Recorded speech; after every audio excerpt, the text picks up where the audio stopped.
Kuya Roy, magdi-deliver kami ng itlog sa Bilya.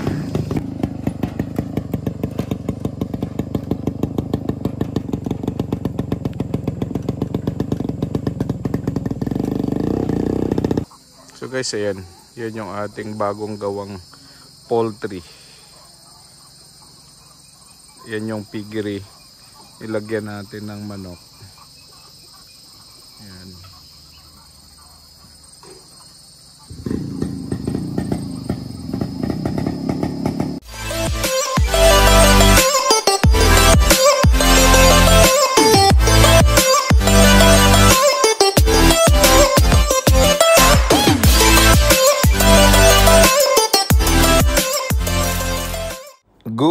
Good morning guys. Ayan, welcome back dito sa panibago nating video dito sa ating channel.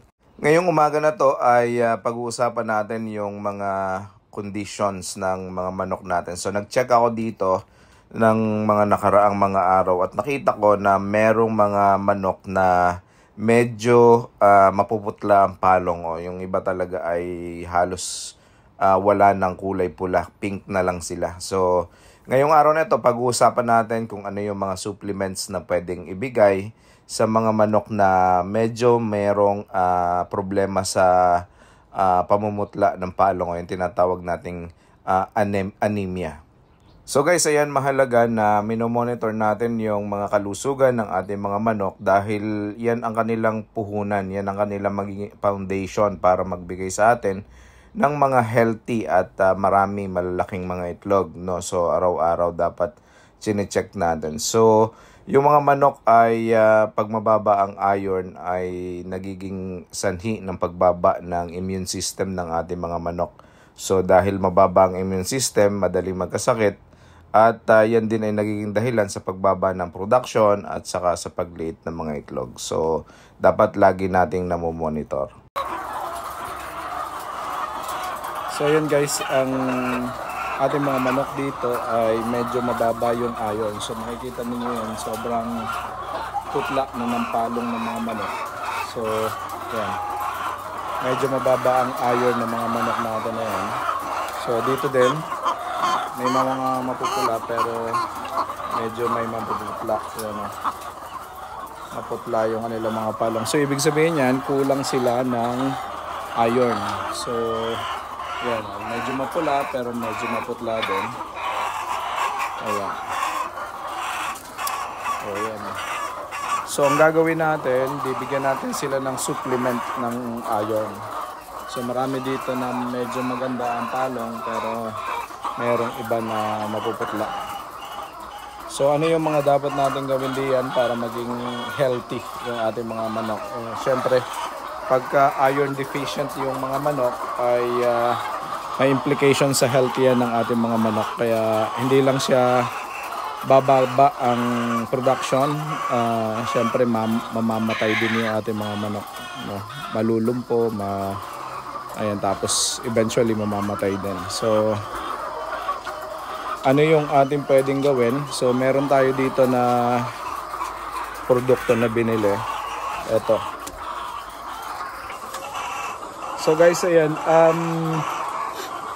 yung mga soft shells natin, may mga itlog tayo na soft shells ang tawag, yung medyo malambot yung mga shells. Kaya nagbibigay tayo nitong calcium, no? Calcium and vitamin D. Ito yung tablet, no? Tablet itong binibigay natin. Tapos ikinakrush ito. So ang isa nito ay ang equivalent, ang isang tablet ang equivalent ay 5 grams sa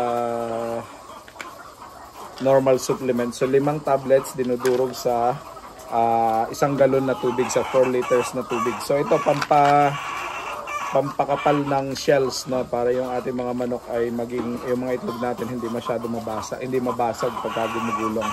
So hindi lang etong egg 1000 na also, meron tong mga contain ng calcium. Yung feeds natin may mga contain ng calcium yan, iron at kung ano-ano pa.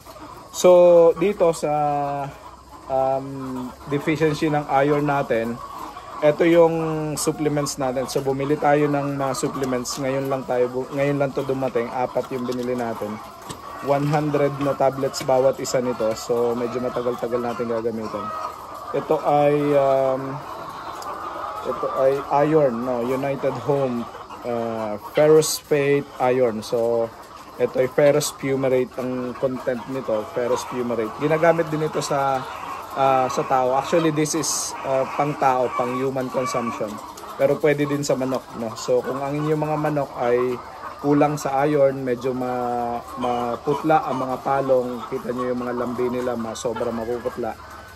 Ito yung pwedeng pang supplements, no. So mura lang to, 143 ang presyo nito sa Lazada. So ang pagpapainom nito ganun din, dapat ay 5 tablet sa 4 na litrong tubig, no. Dukdukin nyo lang ito, durugin, tapos saka i-dissolve sa tubig, saka ibigay sa mga manok. Pwede itong ibigay sa loob ng 3 beses sa linggo sa mga manok, no. Ang isang tablet nito is equivalent to 325 grams of ferrous fumarate, no. So 65 grams ang isa nito, pero ang equivalent niya ay yun nga sa 325 grams ng ferrous fumarate, no. Ayan, 325. So guys, kung kayo ay may issue sa anemia o iron deficiency ng mga manok, subukan ninyo ito. Hindi ako product endorser nito, pero ito ay susubukan natin na pang supplement, no. And hopefully samahan nyo ako dito sa experience. Titingnan natin after 1 month kung gaganda yung health condition ng ating mga manok. So kasi pag mababa ang iron, sobrang baba ng immune system ng mga manok natin. Same thing yan pag sa tao. Pag mababa ang iron ng tao, mababa din yung immune system. So pag mababa yung immune system, very prone sa pagkakasakit. So tsaka bababa yung production ng ating mga manok pagka sobrang baba ng iron, no. Kailangan ng manok ang iron. Ayan. So yun guys, kung may mga suggestion kayo kung paano patataasin yung iron ng mga manok, at kung paano yung proseso na ginagawa ninyo, comment down sa comment section para malaman ko din kung paano nyo ginagawa. Kasi ako, eto, trial lang yung gagawin namin. 3 times a week muna to na pagpapainom every morning, kasi best absorb ito kapag walang laman yung tiyan ng mga manok. So dapat ay papainom ng mga ito ng first thing in the morning bago pakainin. So yan, yun ang ating gagawin. So 4 ito na tigwa 100, di meron tayong 400 pieces dito, 400 tablets. Medyo matagal-tagal natin ito magagamit. And hopefully gumanda ang health ng ating mga medyo anemic na mga manok, no. So yun lang guys. Kung meron kayong mga suggestion, comments, tanong, i-comment nyo lang sa comment section. Maraming salamat. So dito, medyo healthy yung mga manok natin dito. Sobrang gaganda ng itsura. Kahit dito, healthy yung mga manok natin dito sa baba. Pati ito.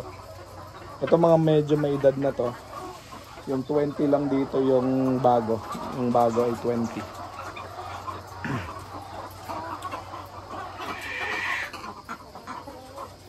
So dito naman ay ito yung mga unang batch din natin. Medyo merong mga mapuputla ang palong, pero hindi ganong maputla.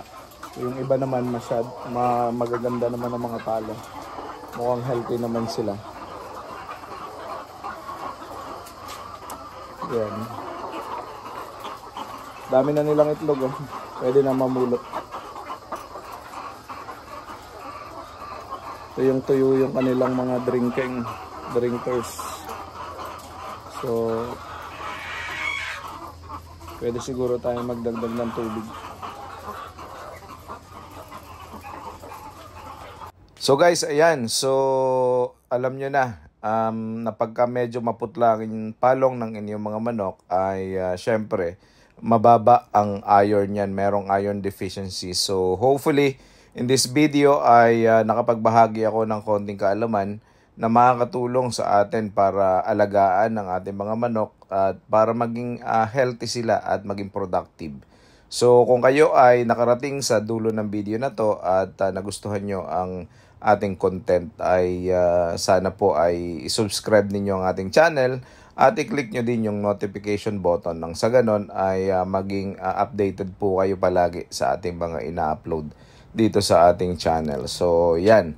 At wag nyo pong kalimutan na i-share sa inyong mga kaibigan, mga kakilala na nag-aalaga din po ng RTL Chicken. So mahalaga po na tayo po ay magtulong-tulong at mag-share ng mga nalalaman natin na mga bagong tips, no, sa pag-aalaga ng mga RTL Chicken. Tayo po ang magtutulungan. Maraming salamat po. God bless.